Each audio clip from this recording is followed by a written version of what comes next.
मेरे साथ मौजूद हैं हनीफ अब्बासी साहब। उनकी तरफ ही जाते हैं, उनसे ही ज़्यादा बातें सुनते हैं और अंदर की खबर भी लेते हैं और आइंदा के जो मंसूबे हैं उन पर भी बात करेंगे। भाई साहब अस्सलाम वालेकुम। वालेकुम अस्सलाम। भाई साहब, मुझे भी काफ़ी अरसा हो गया इसको कवर करते हुए रेलवे को, और यहाँ आते हुए मैंने रेल पे भी बड़ा सफ़र किया। पार्लियामेंट के अंदर भी बड़ी तनकीद मैंने सुनी, हर जगह तनकीद सुनते हैं कि रेलवे जो है वो खसारे में है। मैंने ये भी देखा कि 30 दिनों में 30 हादसे भी देखे, लेकिन अब रेलवे बदली हुई लगती है। क्या जादू की छड़ी घुमाई है सर? अच्छा, पहली बात तो ये है कि क्योंकि ऑडियंस सुन रहे हैं तो हमें बात वही है जो रियलिस्टिक हो, ताकि लोगों को बात समझ भी आए और फ्यूचर के अंदर वो ये भी कह सके कि हाँ यार, कोई लीडरशिप थी जो आई, जो सच भी बोलती थी। बुनियादी तौर पे मियां साहब, इशू ये है कि हमारे पाकिस्तान रेलवे का कि इसका जो ट्रैक है वो 1861-1871 का है। उसके बाद 1 किलोमीटर किसी गवर्नमेंट ने उसमें ऐड नहीं किया। बिल्कुल ठीक है सर। और आप जितना भी ट्रेन को पकड़ पकड़ के आप ऊपर पटरी पे लेके आएंगे तो आप उसकी गारंटी नहीं कर सकते कि किसी जगह छोटी मोटी डिरेलमेंट ना हो, लेकिन आपने बहुत हद तक हमने 1 साल में इस पर काबू पाया। जी। अब हम क्या देखते रहते हैं कि ट्रैक बनेगा तो रेलवे को ठीक करेंगे, बिल्कुल, तो फिर तो हमारी वजारत भी निकल जाती, हमारे कई साल लग जाते हैं। हमने पैरेलल तमाम चीज़ों को लेके चले जो पहले बिल्कुल नहीं थी। मियां साहब, यहाँ मैं किसी पे कोई बात नहीं करूँगा, ना किसी का नाम लूँगा, ना पॉलिटिकल मैं किसी को उसमें लेके आऊँगा, मतून करूँगा। मैं सिर्फ ये बात ज़रूर करूँगा कि जो शख्स भी आया ना, तो उसने कोशिश यही की कि हम कॉस्मेटिक करें और प्रेस कॉन्फ्रेंसेस करें और बस ख़त्म कर दें या परसेप्शन अच्छा बना लें। नहीं, हमने रेलवे वालों को कहा कि मैं बातों से खुश होने वाला बंदा नहीं हूँ। उसकी बुनियादी वजह रावलपिंडी इस्लामाबाद के मेगा प्रोजेक्ट हैं। बिल्कुल ऐसे इस्लामाबाद के ब्रिजेस उठाएं, इस्लामाबाद की मेट्रोज उठाएं, इस्लामाबाद की ग्रीन बस उठाएं। हालांकि इस्लामाबाद से मैं इलेक्शन तो नहीं लड़ता था ना, मैं लड़ा हूँ। आपने पीडीएम की गवर्नमेंट में देखा होगा जब प्राइम मिनिस्टर साहब ने मुझे 16 माह स्टीयरिंग कमेटी का देखी जी, ठीक है सर। फिर लाहौर नहीं, वो पिंडी लाहौर की मेट्रो अलहदा की बात कर रहा हूँ। यहाँ जो भाराकौ वाली है, रवात वाली है, ग्रीन बसेज है, मैं इनकी बात कर रहा हूँ। फिर आपका भाराकौ बाईपास है, फिर आपका ये जो रावल डैम वाला है, 7th एवेन्यू वाला है, न्यू मार्गला रोड है, आईजीपी रोड है। फिर इसी तरह रावलपिंडी के अंदर जो मेगा प्रोजेक्ट्स हैं, हॉस्पिटल्स हैं, मेट्रोज हैं। तो ये एक लगन थी, एक पैशन था जिसकी बदौलत अल्लाह ताला ने कामयाबी दी। जब मैं रेलवे में आया तो आप अंदाज़ा लगाएं कि जून 2025 में लाहौर रेलवे स्टेशन में वॉशरूम के अंदर पानी और बिजली नहीं थी, इलेक्ट्रिसिटी नहीं थी। बिल्कुल, लाहौर रेलवे स्टेशन। मैं कामोकी की बात नहीं कर रहा, मैं मिसाल की बात नहीं कर रहा।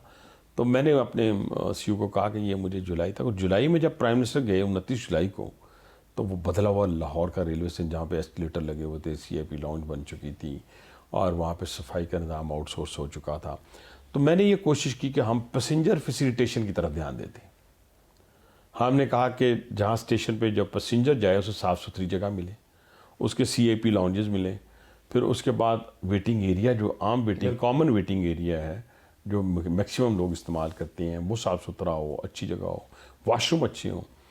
और फिर ट्रेन को साथ साथ अपग्रेड करना शुरू किया, अपलिफ्ट करना। बिल्कुल ठीक। ट्रेन वो थी जिस पर लोग बैठते नहीं थे, इसलिए कि वो टाइम पे नहीं चलती, खटमल थे रास्ते में, मैं बता देता हूँ, कॉकरोच थे। अब क्या सूरत हाल है सर? अब इस वक्त जो लाहौर रावलपिंडी की ट्रेन हैं, 4 रेल कार्स हैं, चारों की चारों अपग्रेड है। और मैं आप जाके उसका इंस्पेक्शन कर सकते हैं। और वो इस वक्त इंटरनेशनल स्टैंडर्ड की हैं। गो कि हमारा सिंगल ट्रैक है लाहौर, ये आप जी। मैं ट्रैक की बात नहीं कर रहा। पैसेंजर फैसिलिटेशन के ऊपर हमारा पूरा फोकस रहा। हमने फर्स्ट टाइम ट्रेन हॉस्टेसेस जो है वो हमने इंट्रोड्यूस करवाई, और फिर उसके बाद वाईफाई, उसके बाद आप आ जाए उसके ऊपर कि जब एक क्यू में लगा हुआ बंदा वो जाता है जब आपकी विंडो में, तो बेचारे को 2 घंटे बाद बारी आई टिकट लेने की, तो वो उसे कहता है कि जाए, जब डेबिट कार्ड क्रेडिट कार्ड नहीं चलेगा, कैश लेके आए। अच्छा। अब हमने पीओएस मशीन लगा दी जी, पीओएस मशीन लगी। एटीएम मशीन नहीं थी, एटीएम मशीन लगी। जब मैं आया तो हमारी जो राब्ता ऐप थी, जो आपका ऑनलाइन बुकिंग है, उससे 6 लाख लोग इस्तेमाल करते थे। अब आपको पता है उसकी 8 मिलियन यानी 80 लाख लोग इस्तेमाल करते हैं। टीवीएम मशीन्स लगी हैं जहाँ से टिकट आप खुद भी जाके ले सकते हैं। ईद गुजरी, ठीक है जी। और ईद पे रेल की तरफ बड़ी नज़र होती है लोगों की, और पहले ये देखने में आया करता था जो मैंने खुद हमने देखा, हम खुद सफ़र करते रहे कि लोग प्रेफर करते थे बसों पे जाना, और बसें नहीं मिलती थी और ट्रेन जो है वो चलती नहीं थी। ये ईद कैसी गुजरी? देखिए जी, माशाल्लाह इस ईद के ऊपर अगर आप देखें तो हमने स्पेशल ट्रेन चलाई। ईद के पहले दिन, ईद से पहले 3 दिन, ईद वाले दिन नहीं, पहले 3 दिन हमने 3 से 4 दिन नहीं बल्कि 1 हफ्ता पहले हमने ट्रेन चलाई, स्पेशल ट्रेन। तमाम सक्सेसफुली जो है उसका ऑपरेशन मुकम्मल हुआ, और हमारी रेलवे की तारीख में फ़र्स्ट टाइम 3 दिन का 17 से 22 दिन, 5 दिन बनते हैं, 5 दिन का जो रेवेन्यू है वो है 48 करोड़, वाह, 48 करोड़। ठीक है जी। अब इसका मकसद ये हुआ कि लोगों का रेलवे के ऊपर एतमाद जो है वो, अब उसके अंदर डाइनिंग कार्स हैं, जो मेल एक्सप्रेस है हमारी, जो लाहौर से या पिंडी से कराची जाती हैं, उसमें डाइनिंग कार है, एसएस के किचन है, बिल्कुल चीज़ें आउटसोर्स कर रहे हैं हम। 14 स्कूल हमने अपने जो है बड़ी चेन्स को दे दिए और आउटसोर्स कर दिए, और ग्रास रेवेन्यू के ऊपर हमारा जो है उनके साथ शेयरिंग है। इसी तरह 7 हॉस्पिटल्स हमारे आउटसोर्स हो गए हैं। अब रॉयल पाम हम आउटसोर्स करने जा रहे हैं, स्लीपर फैक्ट्रीज हम आउटसोर्स करने जा रहे हैं। फर्स्ट टाइम के ऊपर आपको 4 बिलियन की मेरी सैलरी है पर मंथ। उस सैलरी जो है मेरे मज़दूर को, जो मेरा इस रेलवे का हुस्न है, जो रेलवे की बुनियाद है, जिसकी वजह से रेलवे चलता है जी, ठीक है ना, उसको मिलती है। और हमने ये कहा था कि हम नबी पाक सल्लल्लाहु अलैहि वसल्लम के हदीस मुबारक के तहत कि मज़दूर को उसकी मज़दूरी जो है उसके पसीना खुश्क होने से पहले दे दी जाए। उस फार्मूले पे, उस हदीस मुबारक पे हम अमल करते हुए ये काम कर रहे हैं। सर कितने मुसाफिरों ने ईद के 3 दिनों में सफ़र किया है? तकरीबन 6 लाख 6 लाख मुसाफिर। 6 लाख लोगों को ट्रांसपोर्ट किया सर हमने। ये तारीख है, ये तारीख है, हिस्ट्री है, ठीक है। और दूसरी बात ये है कि हम टर्न अराउंड करने जा रहे हैं फ्रेट के अंदर। दुनिया के अंदर मियाँ साहब फ्रेट से लोग कमाते हैं, पैसेंजर पे सब्सिडाइज करते हैं। पाकिस्तान का बाबा आदम निराला है कि यहाँ हम रेवेन्यू पैसेंजर से ज़्यादा कमाते हैं, यानी पिछले लास्ट ईयर 55 अरब हमने कमाया, 55 बिलियन, और 35 हमने उसके अंदर फ्रेट के ऊपर। इसी को मैं रहन भाई के लिए आपके सामने नुक्ता रखूँगा कि मालगाड़ी जिसको हम कहते हैं, मालगाड़ी कभी देखा करते थे, अब बहुत कम हो गई है।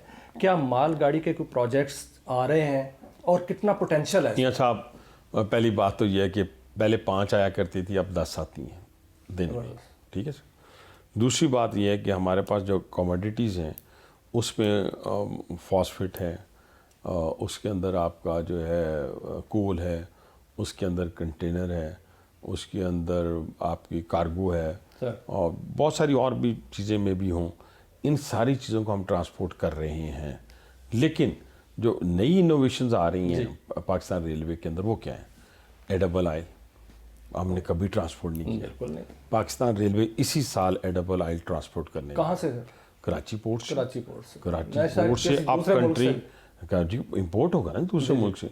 एडिबल ऑयल जो है, जो आपके घी में इस्तेमाल होता है, अब वो 3 लाख टन एनुअली हमारे साथ हुआ है एग्रीमेंट, लेकिन वो उससे ज़्यादा आएगा। इसी तरह कभी आपने रेलवे के ज़रिए टैंक तो जाके होते देखे होंगे आपने एक जगह से दूसरी जगह, लेकिन कभी आपने कोई गाड़ी जो है रेलवे के ज़रिए आते हुए नहीं देखी होगी जी।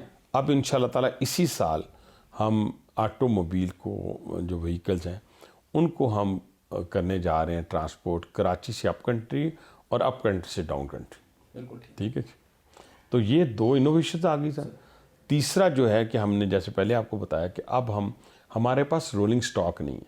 9 साल से तो हमारे जो लोकोमोटिव्स हैं उनकी मेंटेनेंस नहीं हुई, और जो रोलिंग स्टॉक है हमारे पास पड़ा हुआ, जिसने 40 साल चलना था, वो तो 2016 में परचेज़ हुआ और 6 साल बाद फारिग हो गया। अब उसकी वारंटी भी ख़त्म हो गई।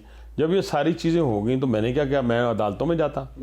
हमने उन कंपनीज के साथ बैठ के नेगोशिएशन की, और आज अल्हम्दुलिल्लाह चाइना से हमारा वेसल चल रहा है जिसमें 7000 शीट्स आ रही हैं जो हमारी उनको ठीक करेंगी। हाँ, एक और एक्सपर्टी भी हमने ले ली, और कि हम खुद वैगन और पैसेंजर ट्रेन, पैसेंजर कोच, ये दोनों हम पाकिस्तान में बनाने की मेरे इंजीनियर के अंदर एहलियत भी मौजूद है। और हमने पिछले दिनों चिल्ली, और क्योंकि जहाँ पे आपका ब्रॉड गेज होगा वहाँ पे आप ऑफ़र कर सकती है ना, वो बांग्लादेश में है, नेपाल में है, सेनेगाल में है, उन इन्वेस्टर्स को बुला के हमने कहा कि आप हमें बाकियों से जो लेस प्राइस के ऊपर हम आपको बना के देंगे वैगन्स भी और ये अपना कोचेस भी, तो आप हमसे लें। एक्सपोर्ट की तरफ भी हम जा रहे हैं। इतनी हमारी कैपेसिटी बिल्ट हो गई है अल्हम्दुलिल्लाह। हम एक्सपोर्ट करेंगे जी क्या? इंशाल्लाह ताला वैगन, अच्छा। जो मालगाड़ी की वैगन है, क्योंकि आप मैक्सिमम वैगन हम बना इसकी रहे हैं। डिमांड्स हैं सर हम? जी जी, दुनिया में है, पाकिस्तान में पहले पूरी करेंगे ना। ओके। अभी तो देखे ना, RDMC वाले जो हैं 2028 में 5 ट्रेन हमसे उन्होंने एग्रीमेंट किया है। जी जी। तो वो 5 ट्रेन जो है लोकोमोटिव तो इंपोर्ट करेंगे, तो ट्रेन हमसे बनवाएंगे। इसी तरह और भी लोगों को ट्रैक एक्सेस दे रहे हैं हम, तो वो ट्रेन वो हमसे रोलिंग स्टॉक बनाएंगे बिल्कुल। और चलाएंगे। इसी तरीके से सूबों के साथ हमारी 28 मई को हम पीपल्स ट्रेन कोयटा का इनाग्रेशन करने जा रहे हैं। उसमें हम सरफराज भुट्टी साहब जो वहाँ के CM हैं, उनके शुक्रगुजार हैं, और उन्होंने हमें पैसे दिए हैं। हम ही वो कोयटा से कहाँ जाएगी सर? कोयटा के अंदर ही जो उनका है शेख ज़ैद हॉस्पिटल से कुछ लाख तक, ओके। ये 46 किलोमीटर बनता है या 56 किलोमीटर बनता है। उसमें 2 नए स्टेशन हम बना रहे हैं, पाकिस्तान रेलवे बना रहे हैं। 3 स्टेशन अपलिफ्ट कर रहे हैं और ट्रेन भी हम खुद बना रहे हैं। तो और इस तरीके से कोयटा के लोगों के लिए एक ट्राम नमा जो है वो ट्रेन बन जाएगी। सर आपने मालगाड़ी सिंध गवर्नमेंट के साथ भी हम कर रहे हैं, पंजाब गवर्नमेंट के साथ, इवन KP के गवर्नमेंट के साथ भी हम कर रहे हैं। सूबाई जो कनेक्टिविटी है इसकी आप बात कर रहे हैं सर। पहले मैं मालगाड़ी पे आऊँगा, फिर मैं इस पे बात करूँगा। मालगाड़ी में आपने कहा कि हम फलां एक कोल जो है उसको ट्रांसपोर्ट कर रहे हैं, ऑयल को करेंगे अभी, एडिबल ऑयल जिसको कुकिंग ऑयल भी कहते हैं आम जबान में। इस वक्त पाकिस्तान को बहुत बड़ी कामयाबी मिली कि मुख्तलिफ इलाकों में मदनियात निकल रही हैं, जिसमें बलोचिस्तान है, KP है, दीगर इलाके हैं। क्या मदनियात को ट्रांसपोर्ट नहीं, देखिए सबसे पहली बात यह है कि आपका जो मिनरल रिच एरिया है ना, वो है चागी जी। वहाँ पे आपको पता है कि RDMC ऑलरेडी वहाँ पे एक कंपनी है जो एलोकेटेड एरिया में काम कर रही है। तो नौकुंडी से लेके चागी से नौकुंडी है 50 किलोमीटर, वो लाइन वो खुद बिछाएंगे, ट्रैक खुद बिछाएंगे अपने पैसों से, RDMC वाले। नौकुंडी से रोडी 900 किलोमीटर है, ये हम अपलिफ्ट करने जा रहे हैं। आपको पता है कि 400 किलोमीटर तक तो बिल्कुल ट्रैक नाम की कुछ एक लाइन नज़र आती है, वो नहीं बिछेगी। 500 किलोमीटर की अपलिफ्टिंग होगी, और ये ब्रिज फाइनेंसिंग के ज़रिए हम ये करने जा रहे हैं। और ये हमने RDMC के साथ ये किया है प्लान। तो वो FWO को हम तकरीबन कॉन्ट्रैक्ट उनके साथ हो गया है, और वो अब इस काम को करेंगे। ये 2028 से पहले दिसंबर से मुकम्मल होना है।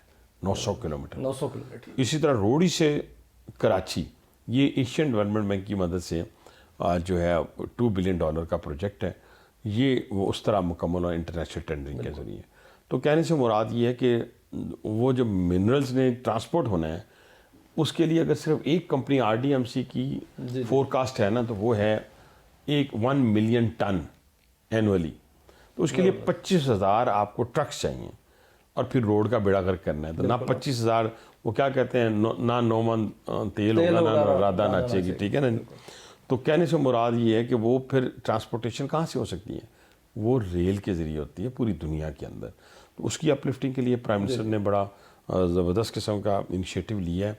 और ये भी रोडी कराची, क्योंकि सबसे पैथेटिक ट्रैक था, तो इसको फर्स्ट टाइम उन्होंने कहा कि ये उठाएं और इसको करें। सर एक और मुस्तकबिल का एक बहुत बड़ा मनसूबा, उसके बारे में बताइएगा।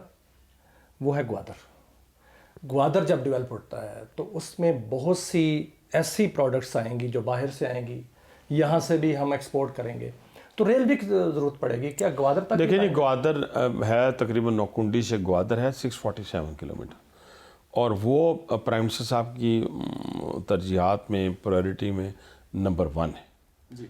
और उन्होंने इसको बार बार मुझे भी कहा है कि इसकी फिजिबिलिटी तैयार करें। रीजनल कनेक्टिविटी के ऊपर उनका बड़ा ध्यान है। जब रीजनल कनेक्टिविटी की होगी, काज़ाकिस्तान का रूट जो है या उज़्बेकिस्तान वाला तो इस तरफ है, आपके ML1 के साथ आएगा, खरलाची कोहाट। लेकिन ये जो है आपका, ये बड़ा फ्रूटफुल होगा अगर हम उसको रिस्टोर कर देते हैं। रिस्टोर तो नहीं, नया बनाएंगे उसको।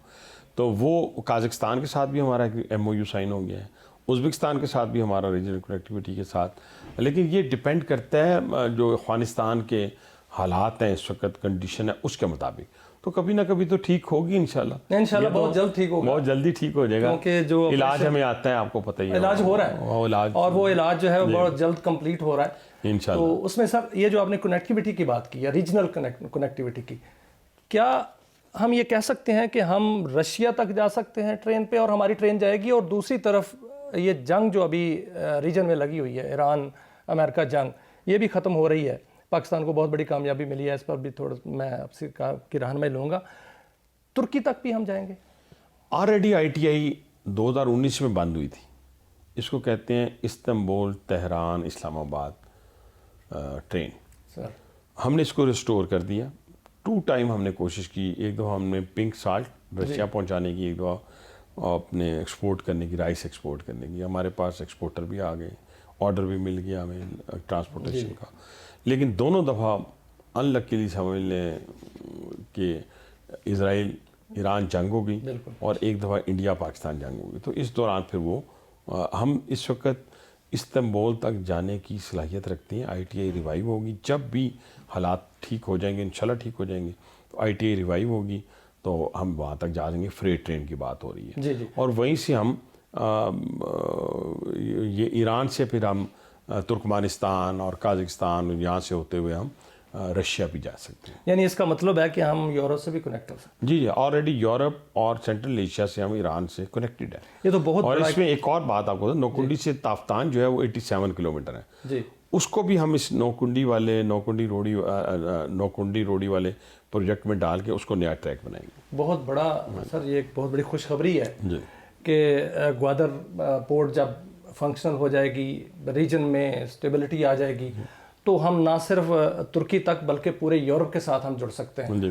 वो पूरे का पूरा रीजन पाकिस्तान के साथ जुड़ जाएगा। हाँ। क्या कितना पोटेंशियल है सर? हम क्या क्या ट्रेन के जरिए जो है एक्सपोर्ट कर सकते हैं और वहाँ से क्या देखिए, पहली बात तो ये है कि हम इंपोर्ट जो कमोडिटीज़ उधर से आनी है उधर से इंपोर्ट होंगी उधर, ये हमारी कॉमर्स मिनिस्ट्री के साथ, फॉरेन मिनिस्ट्री के साथ, इंडस्ट्री वालों के सब के साथ हम मिलजुल के इस चीज़ को करते हैं। जब भी करते हैं ITI की रिवाइवल की बात आती है तो फिर इस सतह की मीटिंग होती है। तो इंशाल्लाह ताला हमें जो हमारी जिम्मेदारी, मैंने कहा ना कि पाकिस्तान से राइस, पिंक सॉल्ट, जब किन्नू का मौसम होता है आपको तो वो ऑरेंजेस का वो है, तो इस तरह बहुत सारी और भी आइटम्स आएंगी। अभी तो आप देखें पाकिस्तान में, देखें अल्लाह का कितना करम हुआ है मियां साहब। ये तो हम कॉम्प्लेक्स की मारी हुई कौम है, मैं तो ये लफ्ज़ इस्तेमाल करूँगा। और उसके अंदर देखें कि लोग कहाँ कहाँ भाग के जाते थे, मैं नाम नहीं लेता, सारी ब्रदर कंट्रीज़ हैं, लेकिन आज इस रीजन के अंदर पाकिस्तान सेफेस्ट कंट्री है। बेशक दुनिया की सेफेस्ट कंट्री है, ठीक है जी। और क्यों है वो आपको भी पता है, मुझे भी पता है। और फिर इंडिया चैनल्स वाले फिर चीख मारते हैं, कहते हैं रेल मंत्री ने ये कह दिया। तो हम तो अपनी हिफाजत का, जिसने भी इसमें अपना किरदार अदा किया है, वो सिविलियन थे, वो मिलिट्री की हुक्मरान थे, जो भी थे, आर्मी से थे, उन सब ने इसकी हिफाजत की और अल्लाह ताला ने हमें आज अल्लाह का बड़ा करम है सर। सर हम बात अभी कर रहे थे रीजनल कनेक्टिविटी की, मैं इस पे भी आता हूँ। जो आपने अभी फरमाया कि पाकिस्तान जो है वो सेफेस्ट कंट्री है, इसमें कोई शक नहीं। सर जब हम बात करते हैं कनेक्टिविटी की, तो पाकिस्तान के अंदर की जो कनेक्टिविटी है उस पे भी आप प्रोजेक्ट्स पे काम कर रहे हैं। लाहौर से रावलपिंडी एक ट्रेन जो है उसका मंसूबा है, और फ्रेट पर भी आप काम कर रहे हैं, पैसेंजर ट्रेन पर भी काम कर रहे हैं। सर मुल्क की तरक्की, अगर पाकिस्तान ने तरक्की करनी है तो इसमें कितना पोटेंशियल है, रेवेन्यू कितना कमाया जा सकता है अगर रेलवे पर तवज्जो दी जाए? सिर्फ देखे ना, एक होती है पब्लिक सर्विस ऑब्लिगेशन, आप मतलब कि अपने पल्ले से पैसे डाल के ट्रेनें चला रहे हैं, हम भी कई जगह चला रहे हैं, और चलानी चाहिए। फ्रेट से कमाएंगे तो लेकिन उसके बावजूद हम फ्रेट से नहीं भी कमा रहे, उतना तो नहीं कमा रहे जितना कमाना चाहिए था, जितनी अर्निंग करनी चाहिए, तो वो हमने प्लान ही नहीं किया। अब हम प्लान करने जा रहे हैं कि अगर हम आज की डेट में 14,000, 15,000, 16,000 टन उठा रहे हैं, तो मैंने टारगेट दे दिया है 30 अप्रैल तक के 22,000 टन उठाने का। मुझे आप बताएं कि कैसे उठाएंगे, प्लान में, ठीक है। और इससे कई गुना ज़्यादा पाकिस्तान रेलवे। लेकिन देखें उस ट्रैक के ऊपर कैपेसिटी कितनी है, कितनी ट्रेनें चलने की कैपेसिटी है। तो आप ऐसी ज़बरदस्ती कहें जी, मैं कहूँ जी हाँ, नहीं, कैपेसिटी है मेरी अगर 14 की, तो मैं उसे कहूँ 50 चलाएं, तो वो 50 कहाँ से चलाएंगे? ये लोगों को बताने की बात है।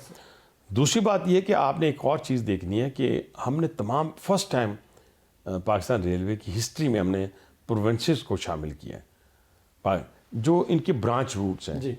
देखिए ना, लाहौर से नारोवाल है, लाहौर से फैसला, लाहौर से कोटद्दू है, लाहौर से कसूर है, ठीक है। हमने 8 रूट सबसे पहले पंजाब गवर्नमेंट को निकाल के दिए, और आप इंशाल्लाह ताला MOU भी हम साइन करने जा रहे हैं। वो उसके ऊपर कैबिनेट ने अप्रूवल भी दे दी है।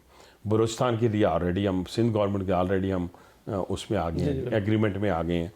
तो ये सारी चीज़ें हमने हर सूबे को कहा कि ये आपके रूट्स हैं, जिसे आप कहते हैं ब्रांच रूट्स, इसको अपलिफ्ट करें। जैसे पंजाब की मिसाल देता हूँ कि 8 रूट्स दिए ना, 9, तो वो 9 करोड़ लोग जो हैं वो इस वक्त उससे मुस्तफ़ीद बेनिफिशरी होंगे। लाहौर रावलपिंडी में 3 करोड़ लोग जो हैं उससे बेनिफिशरी होंगे और 2 घंटे में पहुंच जाएंगे अगर आप पंजाब गवर्नमेंट डबल ट्रैक इसमें डाल देती है तो 2 आवर्स, विद इन 2 आवर्स नया ट्रैक बिछेगा सर, नया ट्रैक। और फिर ये है भी सिंगल, आपको पता है लाहौर से आगे डबल है और पेशावर से लेके लाहौर तक सिंगल है। तो सिंगल ट्रैक है, पुराना ट्रैक है, ठीक है जी। जब ये नया हो जाएगा तो मुझे अपनी गाड़ी पे लाहौर जाने की कोई ज़रूरत नहीं।